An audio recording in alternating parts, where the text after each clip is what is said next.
A paz do Senhor para todos. A nossa lição de hoje é a lição de número 9 do primeiro trimestre do ano de 2021, que tem por título Vivendo o Fervor Espiritual. O texto áureo que se encontra em Efésios 5,18 nos diz: E não vos embriagueis com vinho, em que há contenda, mas enchei-vos do Espírito.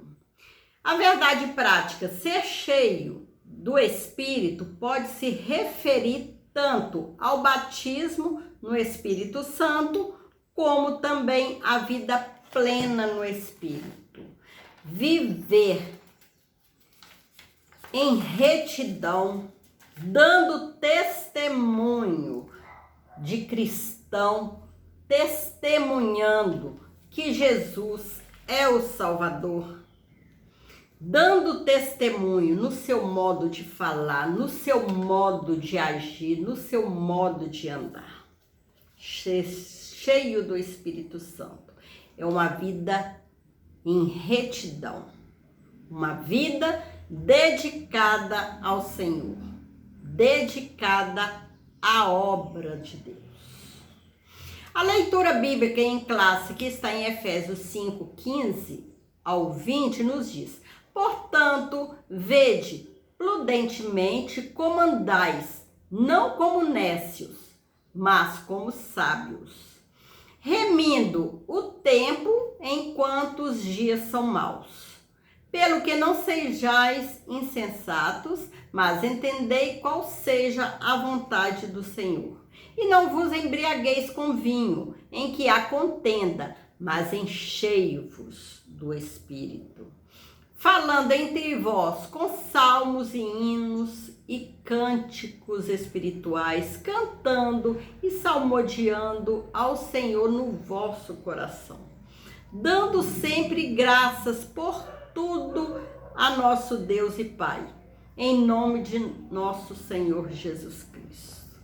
Dai graças em tudo, sempre lembrando das coisas boas que o Senhor fez por nós, lembrando-nos da salvação, lembrando-nos que o Senhor nos tirou do lamaçal do pecado e nos trouxe para a vida eterna, para engrandecer, para louvar o nome santo do Senhor Jesus. A frieza espiritual paralisa as pessoas. Ela revela-se na ausência da observância de disciplinas devocionais comuns a todo cristão. Quando não há mais o desejo de separar tempo para oração e meditação nas Escrituras Sagradas. Não se pratica mais o jejum, não há mais o respeito e reverência pelas coisas espirituais. Tudo isso se apresenta como um ciclo débil que envolve a vida das pessoas, até que elas passam a racionalizar o pecado, uma vez que a vida espiritual perdeu sua vivacidade. A vida moral tende a sofrer as consequências degenerativas.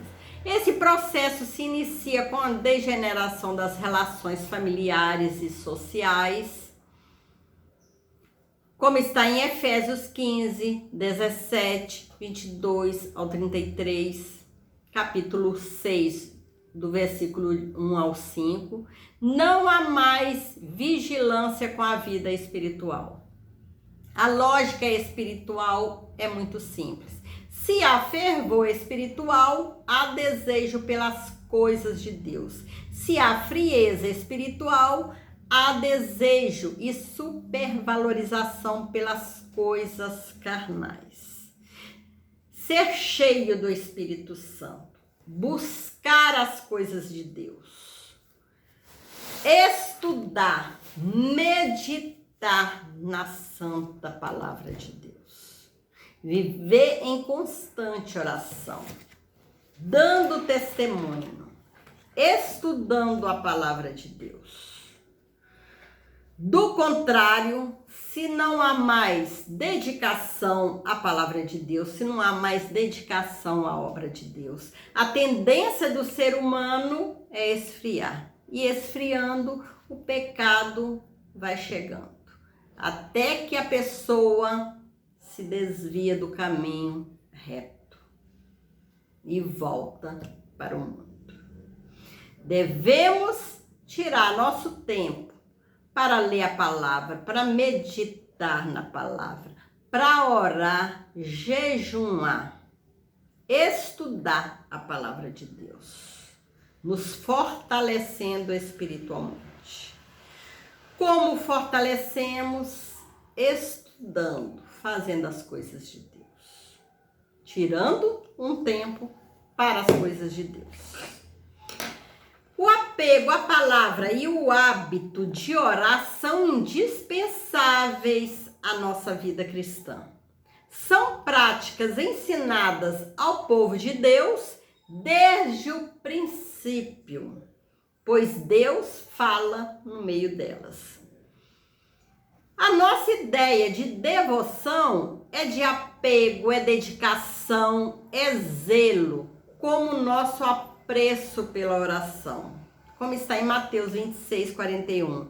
O amor pela palavra de Deus, Salmo 119, versículo 97. E o apego ao jejum.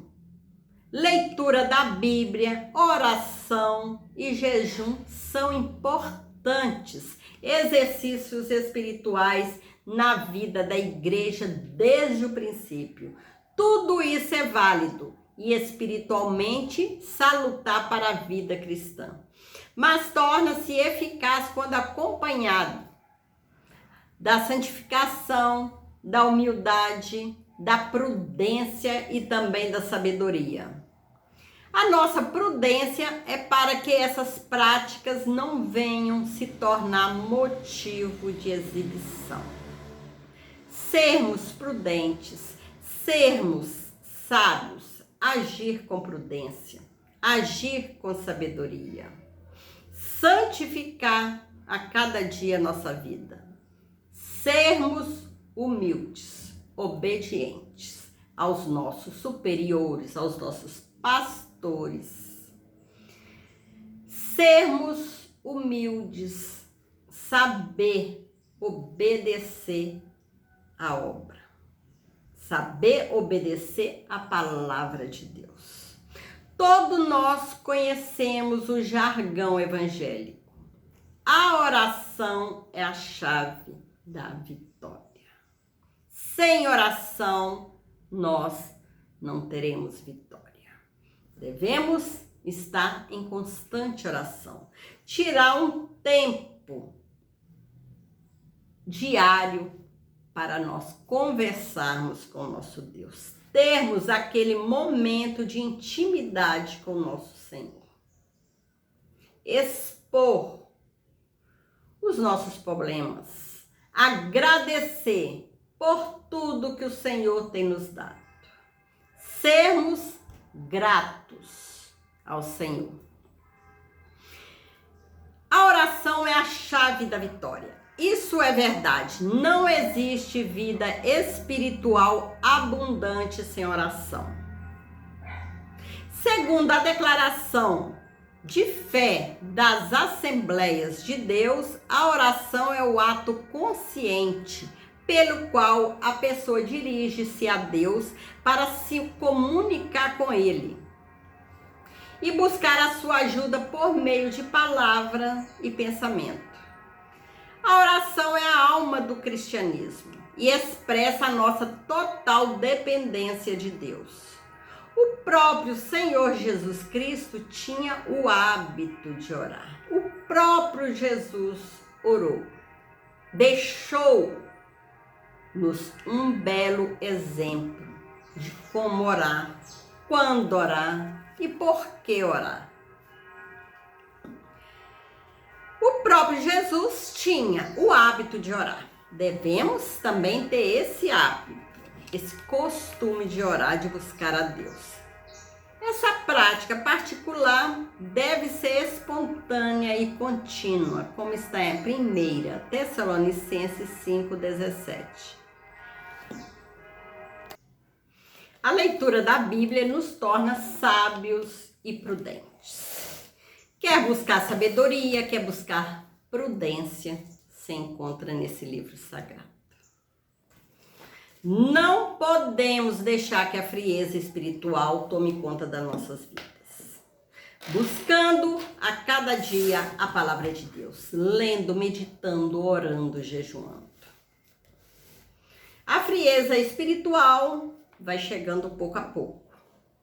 Quando a pessoa já chega, já acha que nada mais tem importância, que não precisa mais orar, se deixa levar por coisinhas mundanas, já não tem aquele desejo de buscar a palavra de Deus, de estudar a palavra de Deus, de conversar com o Senhor. Devemos prevenir. Quando essa frieza vai chegando, chega devagarinho, nós temos que nos prevenir. Correr para os pés do Senhor, pedir misericórdia. Orar para que o Senhor tenha misericórdia e não deixe que essa frieza espiritual entre em nossas vidas. O viver sabiamente, esses exercícios espirituais devem ser colocados em prática no dia a dia, diferentemente do nécio. Vede prudentemente como andais, não como nécio, mas como sábios. O modo de vida do crente não pode ser o mesmo padrão do mundo. O crente tem que ter a diferença. O crente, quando anda na rua, todos têm que ver que ali vai um cristão, que ali vai um servo do Senhor. Tem que ser diferente do mundo. Existe pelo menos 7 palavras gregas no Novo Testamento para nécio. Mas a que o apóstolo usa nessa passagem só aparece aqui. É tolo, é uma pessoa sem juízo.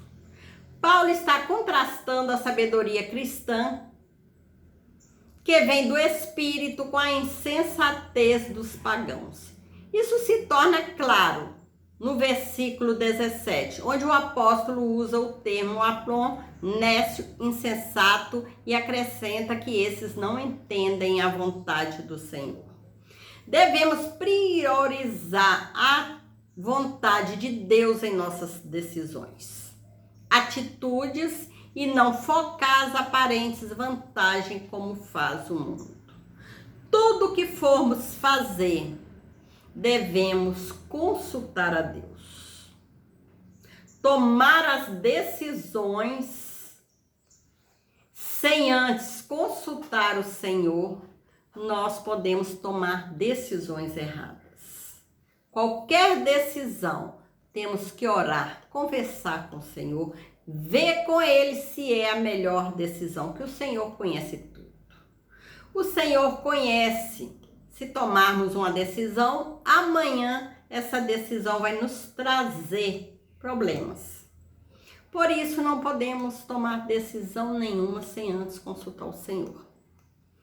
O modo de vida do crente não pode ser o mesmo padrão do mundo. Temos que ter a diferença. Ter o Senhor como nosso guia. Remindo o tempo, essa frase diz muito mais do que parece à primeira vista. O verbo remir significa comprar de novo, resgatar, aproveitar o melhor possível. A palavra tempo é bem conhecida entre nós. Kairos, tempo no sentido de ocasião, oportunidades. Essas duas coisas são especialidades dos crentes, que cheios do Espírito Santo resultam no viver sabiamente. O o crente sabe aproveitar as oportunidades para fazer a obra de Deus. Falar de Jesus às pessoas que ainda não conhecem o Evangelho. Até mesmo em circunstâncias difíceis. Na verdade, tanto hoje como nos dias apostólicos, os dias são maus. Nós cristãos devemos aproveitar as oportunidades que nos chegam para falar de Jesus, falar da santa palavra de Deus. Devemos saber aproveitar o nosso tempo em coisas úteis, em coisas que vai nos acrescentar tanto na nossa vida espiritual, que vai fazer nos crescer espiritualmente. Devemos aproveitar a oportunidade para falar de Jesus aos que estão perdidos lá fora. Devoção pela leitura e oração, viver sábio e aproveitamento consciente do tempo são sinais de uma vida de fervor. Orar, ler a palavra, estudar a palavra, viver sabiamente, aproveitar nosso tempo, são sinais de uma vida de fervor, uma vida cheia do Espírito Santo. É ser cheio do Espírito.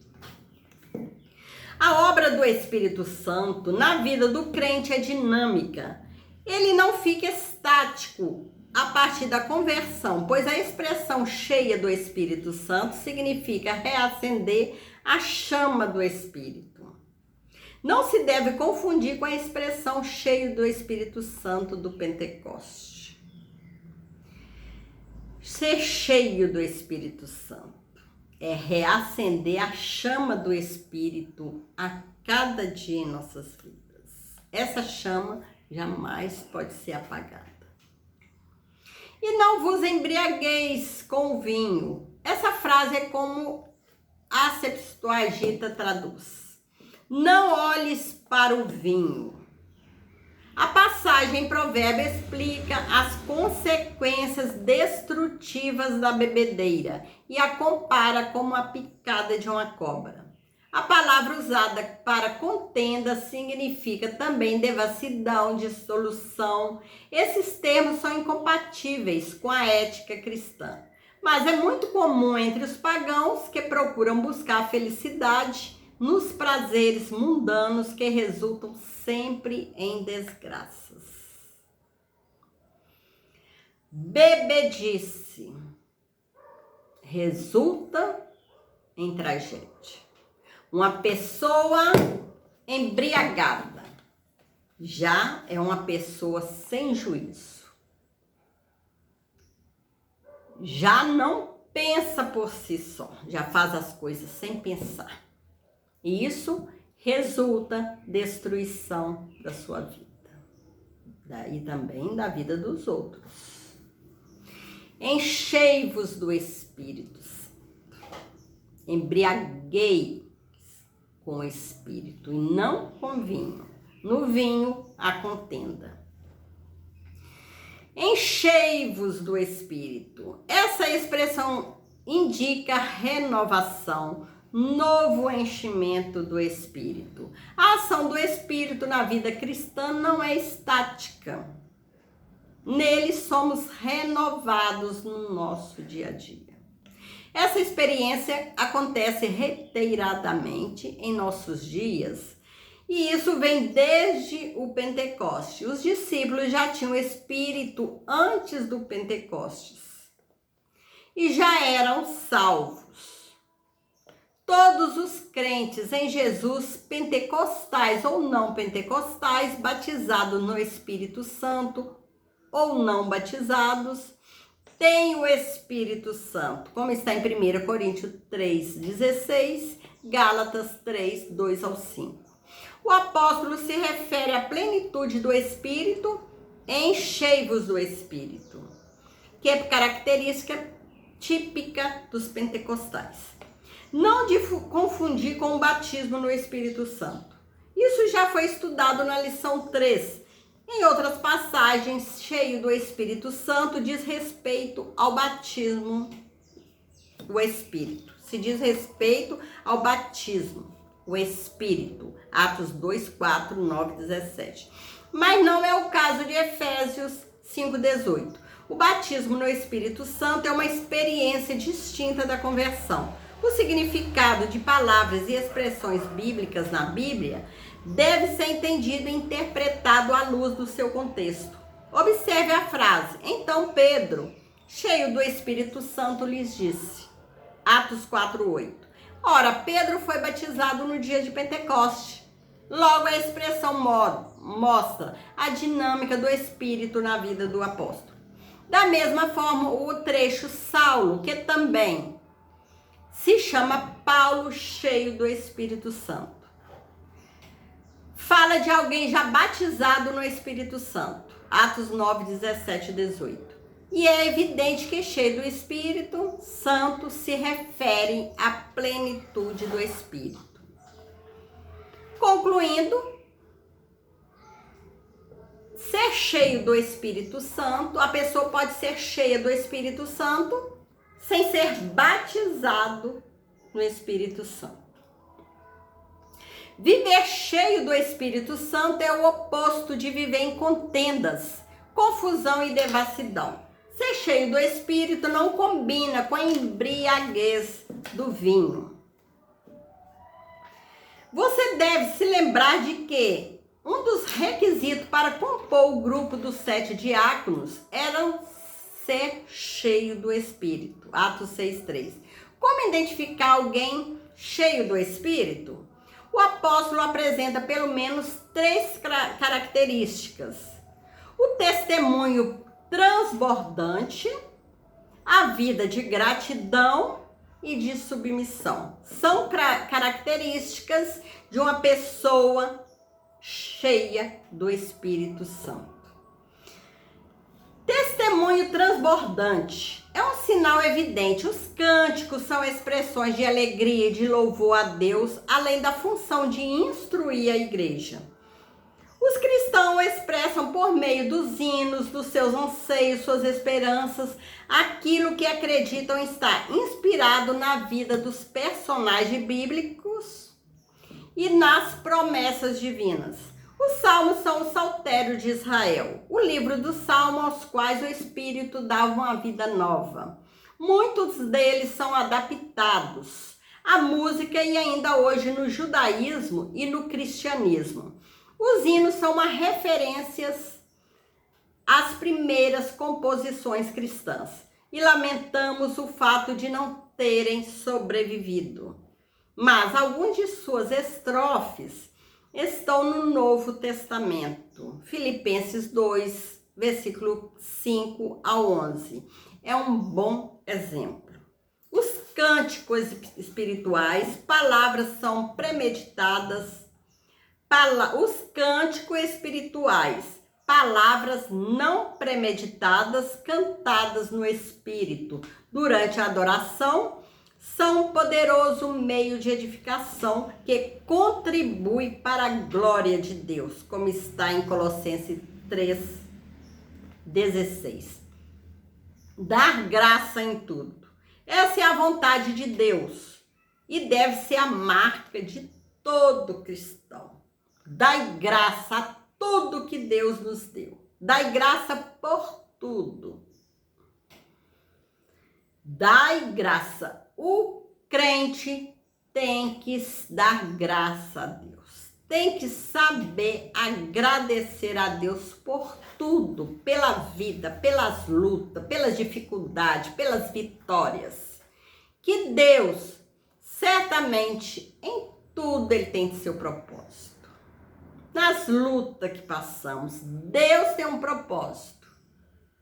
Mas se hoje em luta nós não conseguimos ver o propósito, saber o propósito de Deus, alguns dias depois, certamente nós vamos saber o porquê de tudo isso.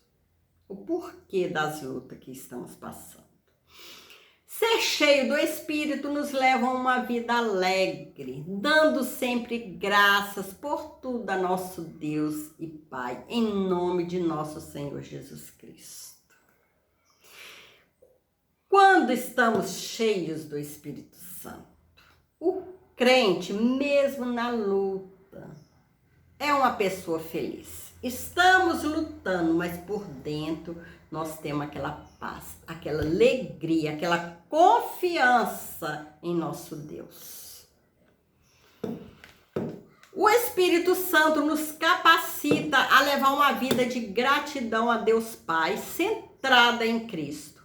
Há diversas passagens tripartidas no Novo Testamento, como está em Mateus 28, 19, Coríntios 12, 4, 1 Coríntios 12, 4 ao 6, 2 Coríntios 13, 13, Efésios 4, versículo 4 ao 6 e 1 Pedro, capítulo 1, versículo 2, onde o Espírito Santo aparece com o Pai e com o Filho. E a passagem que estamos analisando é uma delas. Sujeição, sermos sujeitos. O quebrantamento e a humildade expressam bem a plenitude do Espírito. A submissão é outra consequência de uma vida na plenitude do Espírito, pois o Evangelho nos capacita a essa sujeição. É dever cristão se submeter às autoridades constituídas. 1 Pedro 2,13. Aos seus superiores hierárquicos, 1 Pedro 2,18, essa sujeição deve haver entre os irmãos na igreja. Sermos sujeitos aos nossos superiores, seja na igreja, seja no nosso trabalho, onde nós tiramos o nosso sustento. Sermos sujeitos, obedientes aos nossos patrões. E sermos também fiéis, tanto na igreja como no nosso trabalho. Sermos sujeitos, obedientes na escola, sempre obedecer aos nossos superiores. Estarmos sujeitos às ordens superiores. O testemunho transbordante, a vida de gratidão e de submissão, identificam um crente cheio do Espírito Santo. Chegamos à conclusão da nossa lição de hoje. O significado de enchei-vos do Espírito é ter a vida cristã na plenitude do Espírito Santo. Isso envolve todos os aspectos de nossa vida, desde os cultos até o lar. Desde o lar até o trabalho e a sociedade. Por meio desses testemunhos, é possível observar quem é cheio do Espírito Santo. Ser cheio do Espírito Santo. Na igreja, no nosso trabalho, na escola, na sociedade. Onde estivermos, o crente tem que estar cheio do Espírito Santo. Testemunhando do amor de Jesus, vivendo uma vida de gratidão e de submissão. O mundo lá fora precisa ver a diferença de nós com o povo do mundo. É preciso demonstrar essa diferença, estarmos cheios do Espírito Santo. Que o Senhor possa continuar abençoando a cada um, abençoando sua vida, abençoando a vida da sua família. E que a cada dia nós procuremos estar mais diante de Deus, buscando a Deus, estudando a santa palavra de Deus, obedecendo aos nossos superiores, que seja no trabalho ou na igreja, aqui fora ou dentro, na nossa vida espiritual e na nossa vida material. Devemos dar esse testemunho de cristão, esse testemunho de pessoas salvas, pessoas felizes, que têm o Espírito Santo em nossas vidas. Fiquem com Jesus. Deus te abençoe.